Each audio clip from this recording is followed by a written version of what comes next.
Diet అంటే ఏం లేదు. మీరు తీసుకునే ప్రతి మీల్‌లో నేను చెప్పినట్టుగా నేను చెప్పాను. Carbohydrates, carbohydrates and fibre and protein. Protein అంటే మీరనుకోవచ్చు, బ్రో ఎగ్స్ కదా! 5 హోల్ ఎగ్స్ అంటే మరి ఫ్యాట్ కంటెంట్ ఎక్కువైపోద్ది కదా! కొలెస్ట్రాల్ కంటెంట్ ఎక్కువైపోద్ది కదా! అనేసి. ఒకసారి వినండి. కొలెస్ట్రాల్ అనేది ఎగ్స్‌లో ఉండేది గుడ్ ఫ్యాట్స్. గుడ్ ఫ్యాట్స్ అనేది మన బాడీకి ఎంతో ఇంపార్టెంట్.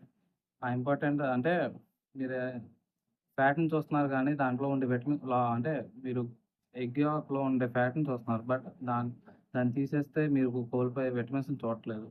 సో, చాలా విటమిన్స్ అనేవి ఉంటాయి. దాంతో పాటు ఓన్లీ ఎగ్ వైట్సే తీసుకుంటే కొన్ని రీసెర్చ్ ద్వారా కూడా తెలిసిందేంటంటే, ఓన్లీ ఎగ్ వైట్స్ తీసుకోవడం వల్ల కూడా బాడీ అబ్జార్బ్ అవ్వదనేది. కాకపోతే అన్నీ మనం నమ్మాలని లేదు.